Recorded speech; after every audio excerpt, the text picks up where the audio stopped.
बुढ़ापा पेंशन बहुत बढ़िया है जी, स्कीम है तो जी बुजुर्गों को ना किसी के आगे हाथ नहीं पसारना पड़ता। बहुत बढ़िया पेंशन है रिया, अच्छा बढ़िया काम है रिया सरकार का, और इससे पर सरकार ना कभी आई ना कभी आने की। काम चल रहा बुढ़िया का सारे का, एक का नहीं सबका पेंशन है। बुजुर्ग आदमी नू किसी बात नहीं पसारना पड़ता, बच्चे ਨੂੰ तंग नहीं करना पड़ता, पैसे मिल जा, दवाई बुट्टी टाइम पर करने। हरियाणा में सबसे ज्यादा सामाजिक सुरक्षा पेंशन दी जाती है, जिसे हाल ही में 3000 रुपए से बढ़ाकर 3200 रुपए मासिक किया गया है। 10 फरवरी 2026 को बुढ़ापा, विधवा, दिव्यांग और अन्य सामाजिक सुरक्षा पेंशन योजनाओं के तहत 1098 करोड़ रुपए जारी किए गए हैं, जिससे 34.14 लाख लोगों को सीधा लाभ पहुंचा है। वहीं सरकार की बुढ़ापा पेंशन से लाभान्वित बुजुर्गों का क्या कुछ कहना है, सुनिए उनकी जुबानी। बहुत ही बढ़िया फायदा जी, ऐसा तो कभी फायदा होया भी नहीं। दवाई बुट्टी टाइम पर करने, कोई चीज लानी करनी हो अपने टाइम पर कर ले जी, जो अपना बुढ़ापे का अपना दवाई बुट्टी का काम चल जाए, अपने खाने पीने का काम चल जाए, बहुत बढ़िया जी। सामाजिक सुरक्षा पेंशन न सिर्फ बुजुर्गों को आर्थिक तौर पर मजबूत बना रही है, बल्कि उनके सम्मान की रक्षा भी कर रही है। अब बुजुर्गों को अपनी दवाइयों के खर्चों के बारे में चिंता करने की जरूरत नहीं पड़ती, क्योंकि वो जानते हैं सीएम नायब सैनी उनकी जरूरतों का ख्याल रख रहे हैं। ये सम्मान दिया है बुजुर्गों को। 11 वर्षों में वृद्धावस्था पेंशन 1000 रुपए से बढ़ा करके ये 3200 रुपए मासिक किया है, 3200 रुपए मासिक। और इसी प्रकार हमने वृद्धावस्था पेंशन में सबसे ज्यादा 2200 रुपए की बढ़ोतरी की।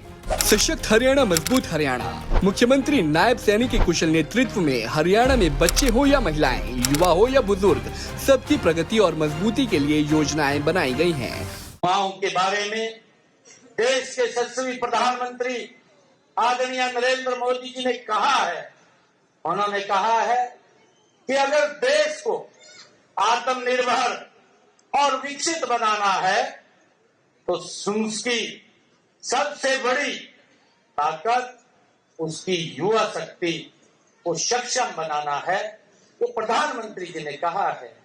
साथियों, इसी युवा शक्ति को सही दिशा देने के लिए हम युवाओं को खेल, शिक्षा, कौशल रोजगार के माध्यम से सशक्त बनाने का काम निरंतर हमारी सरकार कर रही है। साथियों, विकसित हरियाणा, विकसित भारत के संकल्प के साथ साथ हम गांव-गांव तक शिक्षा, स्वास्थ्य और रोजगार के अवसर पहुंचाने का काम निरंतर हमारी सरकार कर रही है।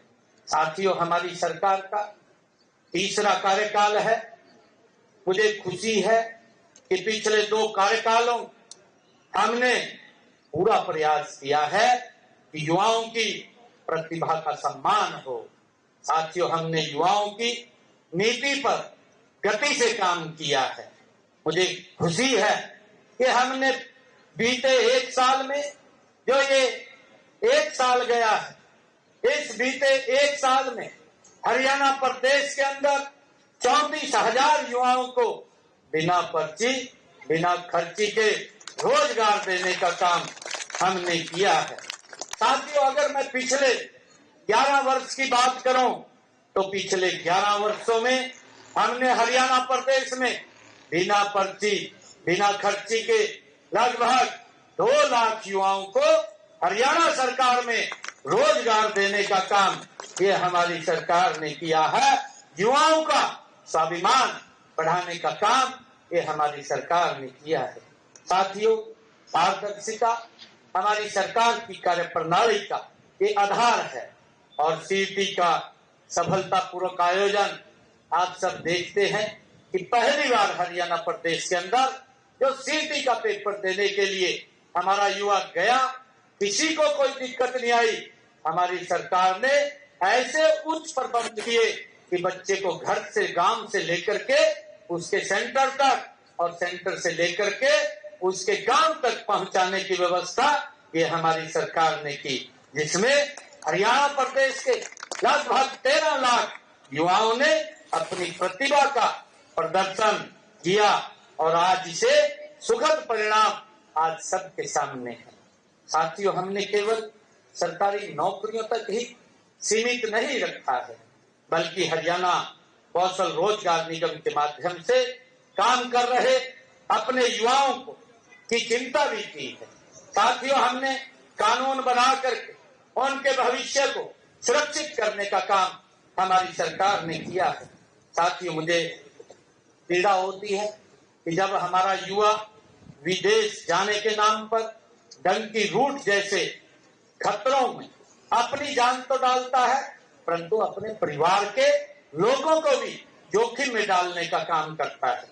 साथियों, मुझे ये बताते हुए कि हमने इस डंकी रूट के प्रति कि हमारा युवा किसी के झांसे में ना फंसे, इस धोखाधड़ी और अवैध एजेंटों के खेल को हमने खत्म करने के लिए हरियाणा के अंदर हमने पिछले विधानसभा में एक कानून बनाया है। हम डंकी रूट से युवाओं को विदेश में भेजने वाले एजेंटों के खिलाफ भी सख्त कार्रवाई हमारी सरकार करती है।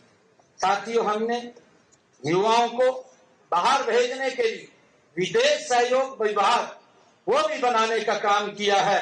मुझे ये खुशी है, कल मैं विधानसभा में एक क्वेश्चन का उत्तर दे रहा था और उस उत्तर के अंदर मैंने बताया कि हम किस प्रकार से इस विदेश सहयोग विभाग के माध्यम से युवाओं को विदेश में भेजने का काम हरियाणा सरकार कर रही है, ताकि युवाओं को किसी जोखिम में न जाना पड़े। मात्र उनका टिकट का किराया लगता है, कोई पैसा उनका खर्च नहीं होता। जो हमारे युवा बाहर गए हैं, आज उनके लगभग जो उनकी सैलरी है वो 3 लाख 3.5 लाख रुपया वो भेजने का काम कर रहे हैं परिवार के अंदर। साथियों, हमने HKRNL के माध्यम से लीगल रूट से युवाओं को बाहर भेजने का काम हमारी सरकार कर रही है और हमने HKRNL और मिनिस्ट्री ऑफ एक्सटर्नल अफेयर द्वारा रिक्रूटिंग एजेंट के लाइसेंस को सैद्धांतिक मंजूरी भी हमने दी है।